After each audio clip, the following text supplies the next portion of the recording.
De cette session, donc, la deuxième partie de la session, donc on va passer aux gestions locales avec 3 exemples, dont 2 bretons. Donc le premier sur les îles du Morbihan avec Arnaud Legal de Haut-du-Morbihan. La deuxième avec Noémie Nevers du BRGM sur une étude de vulnérabilité d'un système d'alimentation en eau potable. Et ensuite, on va retraverser la France pour aller dans l'Hérault avec Nicolas Liénard qui fera un bilan de 40 ans de recherche en eau dans ce département. Donc, comme tout à l'heure, 10 minutes chacun. Vous avez l'écran avec le timer là-bas. Merci. Merci, bonjour à tous. Donc, moi, je vais vous présenter notre retour d'expérience du point de vue d'un gestionnaire d'un service public d'eau potable pour vous parler des ressources en eau, sur la gestion de la ressource en eau dans les îles, notamment à Watt, Edic et Belle-Île-en-Mer, dans un contexte un exemple de gestion de la rareté de la ressource en eau et dans la perspective du changement climatique. Ça a tout son sens. Donc, une brève présentation du Morbihan. Donc, nous, on exerce la compétence production et transport de l'eau potable sur l'ensemble du département à l'exception des 2 agglos, de Lorient et Vannes, et la distribution également sur une bonne partie de notre territoire. On a un certain nombre d'unités de production et on est entièrement en domaine de socle. Donc, 80% de l'eau vient des eaux de surface et on a 20% d'eau souterraine simplement. Un petit zoom maintenant sur les îles du Morbihan. Les ne sont pas raccordés au réseau du continent. Groix, qui fait partie de l'Orient Agglomération, mais également Watt, Edic et Belle-Île-en-Mer. Donc, je ne sais pas si ça fonctionne. Enfin, Watt et Edic sont ici, et on a Belle-Île au sud. Donc, une petite présentation rapide. Watt, c'est 216 habitants à l'année, uniquement. 20 000 m3 par an mis en distribution. Et entre la basse saison et la haute saison, on multiplie par 6 à 7 les volumes mis en distribution. Edic, c'est un peu la même chose, moins de 100 habitants et 12 000 m3 par an mis en distribution. Belle-Île-en-Mer, on change d'échelle. Donc là, on gère également la distribution. C'est plus de 5 000 habitants, plus de 6 000 abonnés et environ 450 à 470 000 m3 par an. Donc au niveau des contextes, je vais parler de Watt et Edic et ensuite de Belle-Île. Alors Watt et Edic, on est dans des contextes vraiment similaires. On est dans des granites altérés et fissurés et surmontés de sable dunaire. Donc on a un fonctionnement classique. L'eau circule dans les fissures et après avoir traversé les altérites, elle est stockée dans les altérites et dans les sables dunaires. Donc à Watt et Edic, on a un système de gestion qui est assez similaire. Donc on prélève de l'eau toute l'année dans des forages. Ces prélèvements sont modulés selon la saison. Et on stocke de l'eau filtrée dans des réservoirs pour faire face aux pointes de consommation. Donc sur Watt, on a 5 forages et un puits. Et à Edic, on a 3 forages qui sont relativement profonds, enfin 60 à 70 mètres pour Edic par exemple, alors que l'altitude maximale est de l'ordre de 20 à 25 mètres.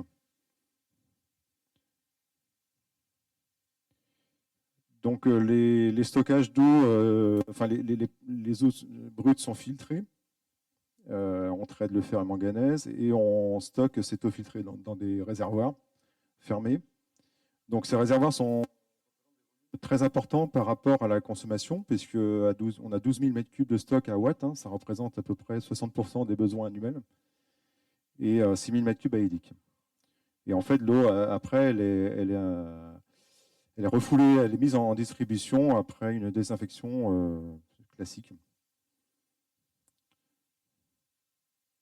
Donc un petit historique dans les années 60, et puis des anciens lavoirs qui ont été aménagés et un réseau qui a été mis en place. À noter un prototype de dessalement d'eau de mer qui avait été mis en place dès les années 70 avec l'osmose inverse, qui a été abandonné au tout début de 80 parce qu'il fallait un ingénieur chimiste à temps plein quasiment pour la faire fonctionner. Et il y a eu des campagnes de recherche d'eau souterraine successives dans les années 80, 90 et dernièrement en 2011 dont je vais vous parler tout à l'heure. Et EDIC également. Il y a eu des transbordements d'eau depuis le continent, certainement en 1976, et surtout en 1989 à Watt et à EDIC. Mais en 1991, grâce à des forages qui avaient été réalisés, il y a seulement Watt qui a été ravitaillé. Et depuis, on n'a pas été ravitaillé. Donc sur ces deux îles, on a une problématique, vous pouvez vous en douter, du biseau salé, d'introduction du biseau salé. Donc la première alerte a été donnée en 2002. Il n'y avait plus qu'un seul forage qui était exploité, c'est la commune qui l'avait fait pour arroser son stade de foot. Il faisait 100 mètres de profondeur, donc avec un débit relativement important. Donc c'était quasiment alimenté à la demande, donc avec une surexploitation en été. Donc une première étude avait été faite dès les années 2003-2004 avec une étude hydrogéologique réalisée par Sogrea à l'époque, avec surtout un recensement des forages, l'historique, faire la géologie structurale, des essais de pompage également. Également des logs de conductivité. Là, sur la figure, on voit très bien le saut de conductivité lié à l'interception des osomètres dans le forage. Et puis également une modélisation, c'est un modèle d'EDAL 3D. Et puis des simulations de prélèvements selon divers scénarios. Donc je me presse parce que je vois le temps qui avance. Sur EDIC également, de façon identique à un forage qui a posé des problèmes de chlorure. Donc même étude qui a été réalisée par Artelia en 2011. Donc là, je vous montre également le graphique en haut à droite. Donc c'est sur un mois. Donc ce n'est pas un marégramme, c'est vraiment le niveau dynamique dans un en continu. Et on voit très bien les cycles de marée et les basses eaux, enfin les petits coefficients et les forts coefficients qui sont très visibles. Donc on voit bien que c'est vraiment une lentille d'eau posée qui est comprimée par l'océan. Donc ces études ont permis de donner des consignes de gestion sur les forages et de proposer un nouveau forage par île. Donc là, c'est par exemple, ce qui est montré au tableau, c'est des consignes. Alors c'est des prélèvements, c'est en mètres cubeurs. Donc par exemple, un des forages de Belle-Île, de Watt, c'est 0,8 mètres cubeurs. Donc c'est des gestions qui sont très fines et qui permettent d'avoir une modulation et de refaire les stocks. Donc il y a des travaux de forage qui ont été également réalisés, un forage supplémentaire sur les îles, par île. Et j'insiste beaucoup sur les consignes de gestion qui ont été données suite à ces deux études, où on va prélever sur chacun des forages et on fait des simulations et un reporting avec l'exploitant qui est permanent. Plusieurs fois tous les lundis, on fait un échange. Et du coup, on voit une nette amélioration des teneurs en chlorure sur les forages qui étaient affectés dans les années 2000.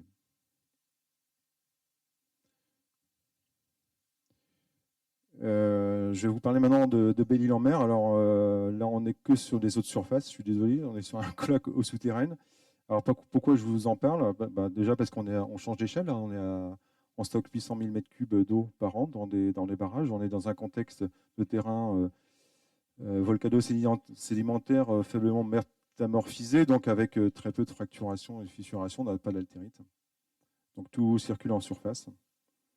Par contre, il y a une grave crise de l'eau en 2005. L'hiver a été très sec en 2004-2005, ce qui n'a pas permis de reconstituer les stocks dans les barrages. Et donc, il y a eu 130 000 m3 d'eau transbordée par bateau pour un coût de près de 3 millions d'euros hors taxe. Donc, comptant l'affrètement, les installations en mer, etc., des conduites de transfert. Donc, 20 euros du mètre cube. Donc c'est évidemment une crise qui a marqué les esprits avec des recherches de solutions pérennes qui sont toujours mises en œuvre aujourd'hui. C'est pour ça que je vous en parle aujourd'hui.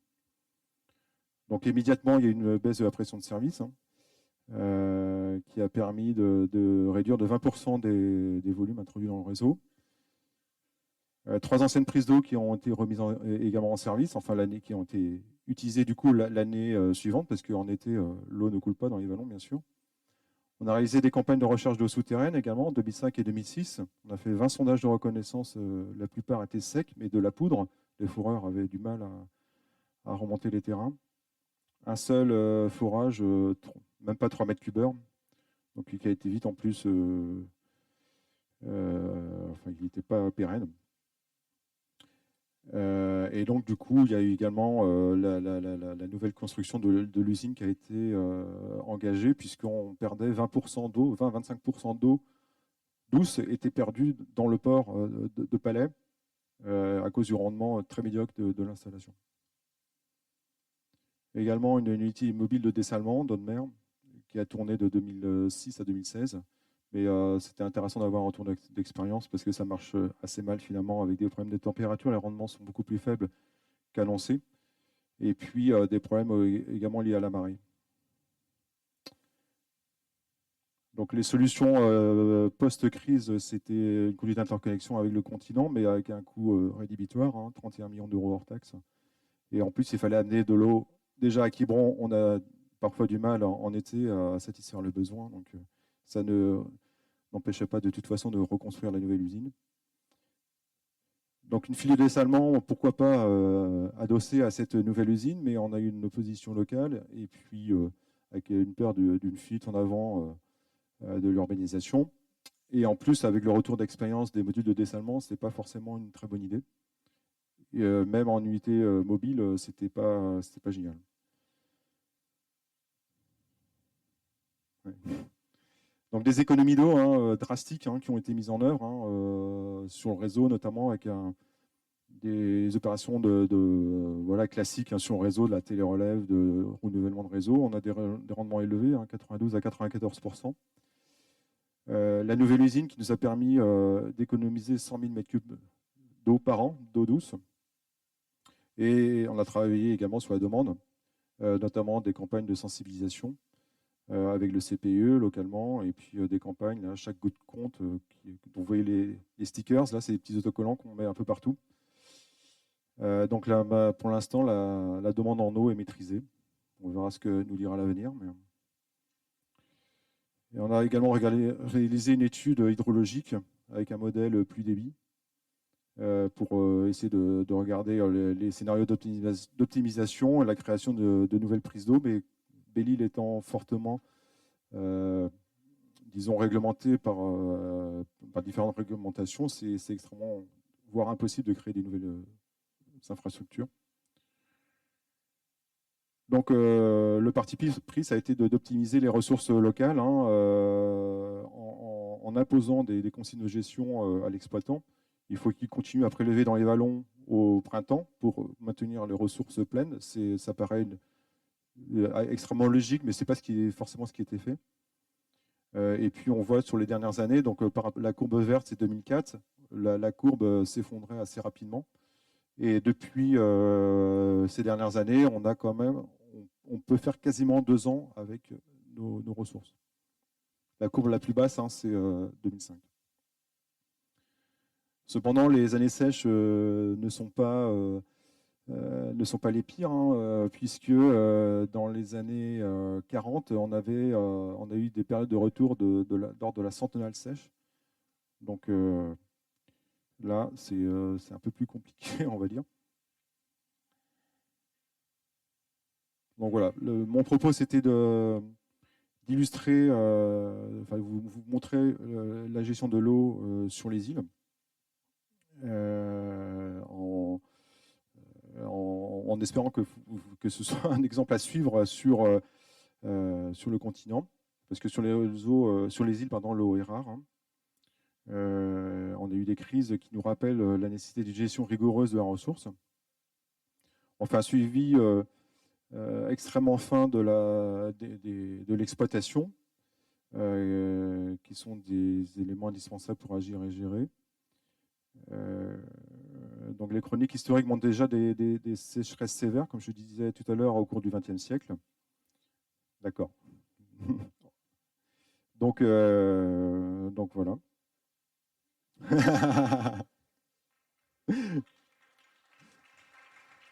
Je voulais vous parler de... Voilà. Donc tout ça, c'est rappelé sur les diapos. Voilà, vous aurez l'occasion de les lire. Mais enfin bon, l'idée, c'est vraiment de maîtriser la demande et de ne pas négliger les ressources à des coûts qui sont relativement importants. Je ne vous ai pas parlé de coûts ramenés à l'habitant sur Watt et EDIC, mais c'est peut-être ce qui nous attend dans le futur sur le continent. Voilà. On pourra y revenir dans les questions. Donc Merci Arnaud. J'appelle Noémie Nevers à venir présenter son travail. Merci beaucoup. Donc, Nicolas, pour l'exemple Hérolté.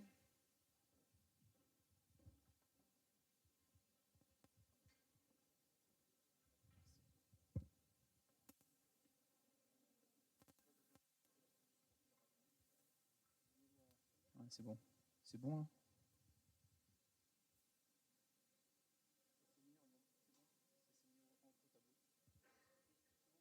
Ouais, c'est bon.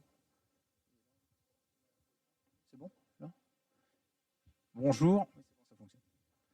Bonjour, je vais vous raconter l'histoire de 40 ans de recherche d'eau. En fait, c'est presque 50. Je m'étais trompé quand j'ai envoyé le titre, alors je n'ai pas corrigé. De recherche d'eau, donc dans l'Hérault.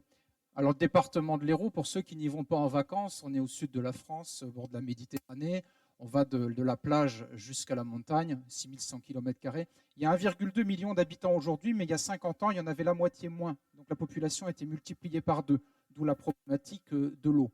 Il y a 3 grands fleuves côtiers. La climatologie, vous voyez, de 700 mm à 1200. Et les étés sont méditerranéens, donc chauds et secs. C'est pour ça que les touristes viennent. Les touristes, ça représente à peu près 900 000 personnes d'un seul coup pendant l'été. Alors au niveau de la géologie, parce qu'on est quand même dans un colloque sur la géologie, il y a un petit peu tout dans l'Hérault. Quand le BRGM a vectorisé la carte géologique, il a dénombré 700 formations géologiques. Les géologues disent c'est super comme terrain de jeu. Alors la complexité géologique, on la retrouve sur la complexité hydrogéologique, bien sûr. Du coup, on a quasiment tous les profils d'aquifères. On peut avoir du socle et du fissuré sur les montagnes noires. On retrouve les grands karstes en gris. On a également des formations sableuses, notamment la nappe astienne là, qui est en entièreté en bas de la carte, les alluvions et puis des alluvions anciennes du Rhône. Donc pour les hydrogéologues, c'est également un terrain de jeu correct. Alors, l'eau potable dans l'Hérault, par rapport à mes confrères qui étaient avant, c'est 95% de l'eau potable et de l'eau souterraine, produite par à peu près 550 captages répartis sur le département. Vous avez les petits carrés. C'est assez hétérogène. On a la source du Lez, 1900 litres par seconde, un seul captage, 450 000 habitants. Et puis, dans les hauts cantons, il y a des captages qui font 1000 litres par jour. On est bien content. Donc, répartition des captages qui n'est pas du tout liée à la densité de la population. Donc, tous ces captages ont été issus quasiment d'une action unique. C'était la recherche d'eau départementale. Alors, cette recherche d'eau, elle a démarré très tôt. Je vous disais, c'est en 1974. Les élus se réunissent, ils disent il y a des problèmes d'eau, on n'a pas trop d'argent, et puis il y a des échecs quand on fait de la recherche d'eau. Donc, ils votent un premier programme. On aide à 100%, et puis c'est la DDAF qui fera le contrôle des travaux. En 1980, il y a un hydrogéologue qui arrive à la DDAF, c'est José Grevelec, qui est mon prédécesseur au département. Certaines personnes le connaissent. Et effectivement, il est transféré au département en 1987, où beaucoup d'ingénieurs rejoignent le conseil général à l'époque. Et puis, donc, il mène ses recherches d'eau selon le même programme. En 1991, les élus votent une petite modification en disant on va faire participer à 10% les bénéficiaires quand même pour qu'ils s'impliquent dans le projet. Derrière, on a une grosse modification pour nous, c'est la comptabilité et les marchés publics qui viennent se mettre dans le système, un petit peu qui complexifie. On est obligé de faire de la maîtrise d'ouvrage déléguée pour compte de tiers et on va la supporter encore pendant de nombreuses années, je vous en reparlerai tout à l'heure. En 2006, on est obligé d'appliquer la loi de 20% de participation. Les communes ne peuvent plus être financées, donc on passe à 80% d'aide. 2010, les élus se disent attendez, les communes les plus riches, elles peuvent payer un peu plus, donc ils commencent à faire un règlement à 50%, 75%, 80%. Et puis arrive la loi NOTRe, elle nous dit perte de la clause de compétence générale, le département, vous n'avez plus le droit de faire de la recherche d'eau, c'est fini. Donc on a fini ce qu'on avait sous le coude, il nous en restait pas mal. Et puis en 2017, quand même, ils ont voté la création du service hydrogéologie. On n'a pas fait de statistiques, je ne sais pas s'il en existe dans d'autres départements. On est 4 personnes hydro à s'en occuper. Et ensuite, les autres acteurs du territoire créent une agence technique départementale qui s'appelle Hérault Ingénierie. Donc là, on a le droit de reprendre la recherche d'eau en AMO. Et également, on peut reprendre les activités SATES, SATEP, que les gens dans la salle connaissent bien. En 2022, on met en place avec mes collaboratrices une centrale d'achat pour faciliter la commande publique, parce que passer des marchés, ce n'est pas notre métier.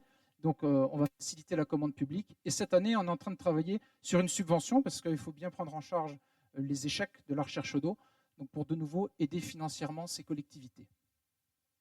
Alors, si on fait une synthèse des actions portées beaucoup par José Grévelec et un petit peu par moi sur la fin, ça fait entre 350 et 400 opérations au total, sachant que sur certaines, il y a plusieurs forages qui ont été faits, avec un budget modeste au départ de 38 000 euros, qui a atteint un pic dans les années 90 à 700 000 euros par an, pour finir à la fin à 450 000 euros. Alors, sur les recherches d'eau, j'ai mis changement de pratique, sur les évolutions qui sont liées aux pratiques réglementaires. Alors, avant, la recherche d'eau, c'était j'ai besoin d'eau. Bon, on faisait un forage, on prenait tout, puis la commune était contente, on avait réglé le problème. Une approche un petit peu locale, mais finalement, ça entraînait des tarissements, ça pouvait entraîner une surexploitation ou des conflits d'usage, puisque chacun faisait son forage et puis finalement, ils s'interceptaient. Entre deux, on a eu les différentes lois sur l'eau, on a eu le code de l'environnement, donc je vous épargne les dates, avec une approche qui est plus globale, où on prend en compte à la fois la ressource et le milieu, notamment avec la notion de débit réservé et de volume prélevable par les PGRE. Donc là, on va mettre en place ce qu'on peut appeler une sorte de quota. Donc il y a des endroits où on ne va plus pouvoir aller faire de la recherche d'eau parce qu'on a atteint le quota de prélèvement. Donc ça va nous aider finalement à nous orienter sur les zones où on peut encore aller faire de la recherche d'eau. Alors dans l'Hérault, les zones où les volumes prélevables ont été définis, notamment en nappe alluviale, on a déjà atteint le débit, donc on ne peut plus faire de recherche d'eau en nappe alluviale. On se retournera vers les karstes, je crois qu'il y a un petit peu d'eau dedans. Alors en 2023, quand on nous fait une demande de recherche d'eau, les communes, on ne leur répond pas tout de suite, oui, on arrive. D'abord, on reformule bien la demande, parce que notamment, les 3/4 du temps, il y a des rendements de réseau, j'ai entendu des collègues en parler, qui ne sont pas très bons. Donc la meilleure des ressources, c'est quand même celle qu'on ne gaspille pas. On regarde s'il n'y a pas des interconnexions avec le voisin.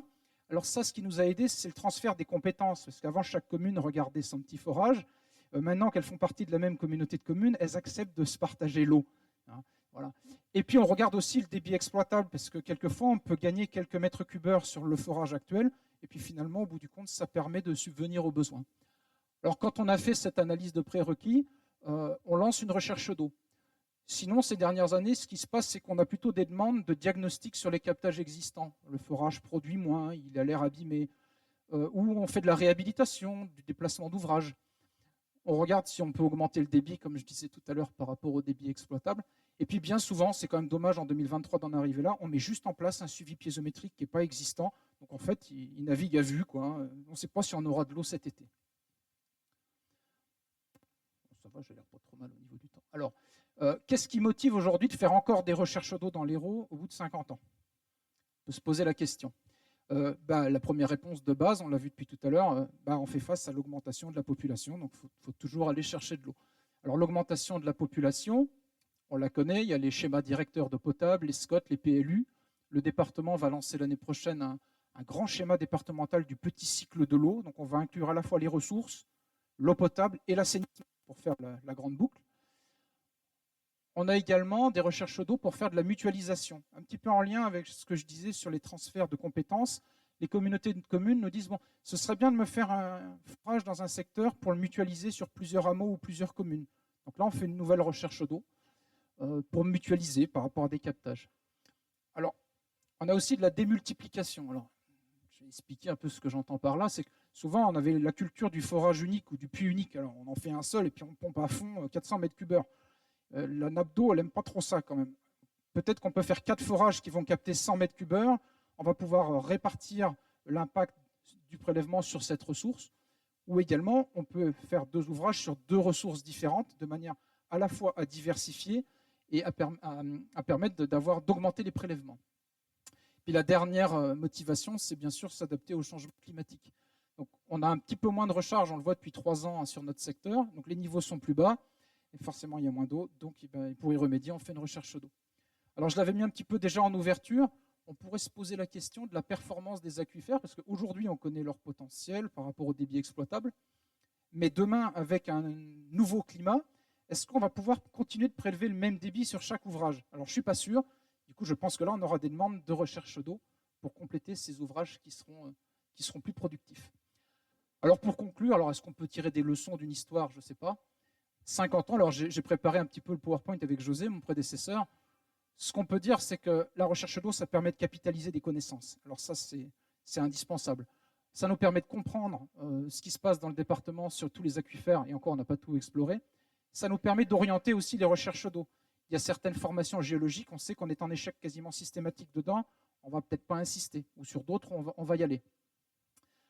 On voit également depuis 50 ans que les recherches d'eau sont plus complexes. Alors au niveau géographique, alors il y a les zones protégées, on a dit qu'il y avait les PGRE, donc tout ça, ça nous complexifie un petit peu les lieux où on peut rechercher de l'eau.